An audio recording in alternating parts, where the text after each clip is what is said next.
terkadang ada ya sebagian orang yang orang tuanya mampu gitu, orang tuanya cukup lah. Eh, Terkadang anaknya itu gimana ya, nggak mau sekolah gitu. Bagi saya mah itu suatu gimana ya, sayang banget gitu ya, orang orang tua ada gitu.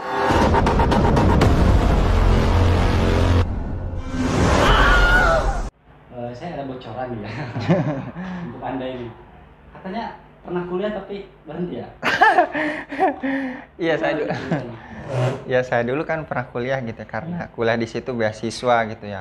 Beasiswa di di Serang. Ya, belakang Rumah Sakit Fatimah. Dulu kan itu di situ programnya program tahfiz gitu ya. Iya, kan pusatnya itu di Bekasi, di Tambun, Bekasi. Berarti yang di situ cabang. Iya, jadi tiap provinsi juga ada gitu istilahnya, kalau bahasa simpelnya kelas jauh lah gitu ya. Kelas jauh, jadi tiap provinsi itu ada. Kalau di Banten ya di situ itunya cabangnya. Jadi saya daftar ke situ ya. Udah gitu di situ kan targetnya cuma 2 tahun. Jadi untuk syarat untuk lolos ke pusatnya itu yaitu harus pertama hafal Al-Quran 4 juz, yang kedua sama hadis arba'in yang 42 itu ya. Iya, yang hadis yang kecil itu ya, 42. Jadi iya, tapi isinya mah 42. Iya. Itu apa? Saya di situ udah 2 tahun gitu ya. Terus mungkin ya gimana ya?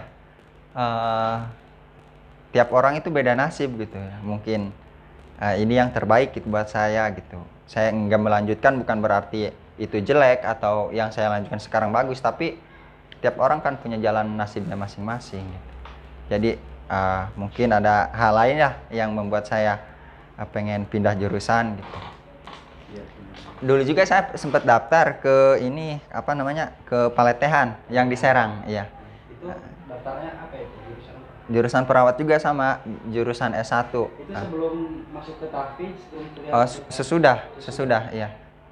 Udah gitu saya daftar ke Serang dan di situ saya tidak keterima S1, malah saya keterimanya katanya kalau pengen ada nih jurusan S1 Kesehatan Masyarakat ya, Kesmas. Terus saya nanya sama orang tua sama saudara, katanya jangan di Kesmas lah katanya, kalau bisa mah nyari perawat aja. Udah gitu saya nyari-nyari, saya nemu di ini di WDH ya, di Unpam. Udah gitu saya nyoba daftar. Saya daftar juga itu hari terakhir banget. Tapi alhamdulillah gitu ya, kalau emang itu jalannya jadi dipermudah gitu ya. Alhamdulillah saya tes bulan puasa itu. Bulan puasa tes, udah gitu dapat seminggu pengumuman, alhamdulillah saya lolos. Terus tadi kan sebelum berhenti ya ini kuliah tahfiz, apa sih yang didapat dari situ selama 4 tahun?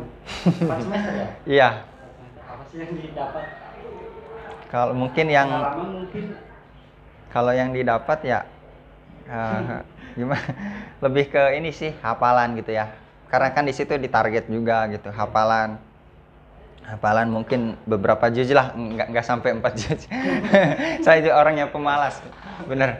Kalau murojaahnya yang berat bagi saya mah, karena ngapalin mah mudah sih, istilahnya mendapatkan mah mudah, karena yang sulit itu mempertahankan. Emang dua-duanya. Emang bener, yang sulit itu mempertahankan. Sekarang kan di perawatannya semester 4 ya? Iya. Dari awal kuliah sampai sekarang itu apa sih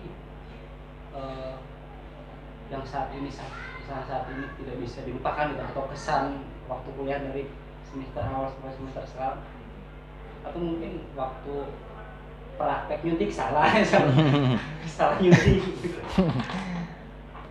Untuk itu yang mungkin membuat saya tetap ingat gitu ya, ketika kita praktek infus, karena saling infus sama teman gitu. Saya ngimpus teman ngimpus saya, karena saya adalah orang yang benar-benar takut sama jarum gitu. Jujur aja saya takut sama jarum. Tapi nanti mah Anda nyuntik gitu. Kalau nyuntik mah saya siap gitu. Nyuntik apa juga, iya. Siap. Tapi kalau disuntik mah, saya kalau nggak kepaksa mah nggak mau gitu. Banyak gitu ya. Untuk yang didapat mungkin dari semester 1 juga banyak tindakan-tindakan yang dasar-dasar aja gitu, misalkan kayak TTP gitu ya, tensi, terus suhu nadi gitu yang kayak gitu itu udah pelajaran dasar banget gitu. Udah gitu naik selanjutnya kayak seperti memandikan pasien, terus memasang NGT yang dari hidung, memasang NGT, terus kateter yang gangguan dengan pasien gangguan saluran kencing gitu ya. Itu udah dilewati, alhamdulillah gitu. Tinggal nunggu ini aja pas kerjanya gitu. Kalau praktek-praktek mah udah agak dikit-dikit mah gitu ada gambaran lah. Kita kembali lagi ke awal ya. Asal kampung itu apa sih, kampung mana sih? Asal ya? Kalau kampung kelahiran saya kampung Bojongkoneng, jelek ya. Orang pada nggak tahu, nggak ada di map. Nggak terdeteksi, nggak terbaca. Di mana itu Bojongkoneng? Kalau desanya itu masih desa Mekarsari sih. Kalau tak strategisnya di mana ya? Kecamatannya? Kecamatan Ciara. Tapi kalau itu mah emang benar-benar ujung jalan itu kampung saya gitu. Mentoknya jalan kampung saya. Kalau gaya-gaya orang dalam pucuk angin. Iya benar. Pucuk Kampung angin. terakhir, nggak ada kampung lagi soalnya nggak ada jalan. Jadi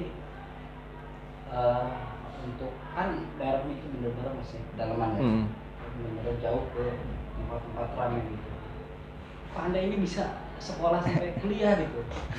Padahal untuk lingkungan itu seperti apa lingkungan kuliah ini? Iya. Nah, pertama yang mendorong saya untuk kuliah, jadi saya itu berpikiran seperti ini.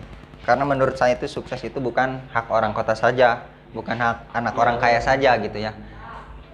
Karena orang kampung juga kalau kita pengen ya sukses itu bukan hak siapa saja gitu, sukses itu bukan turunan gitu ya istilahnya sukses itu. Terkadang ada ya sebagian orang yang orang tuanya mampu gitu, orang tuanya cukup lah. Terkadang anaknya itu gimana ya nggak mau sekolah gitu. Bagi saya mah itu suatu gimana ya sayang banget gitu ya orang tua ada gitu. Tapi kebalikannya loh.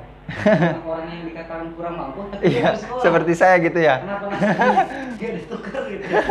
Ya, terkadang kalau jujur-jujuran gitu ya, saya terkadang jajan juga pas-pasan aja gitu, nggak kayak orang gitu. Di sana juga, saya mau gimana gitu. Orang mau pada main ke muncak lah katanya, ke gunung kemana.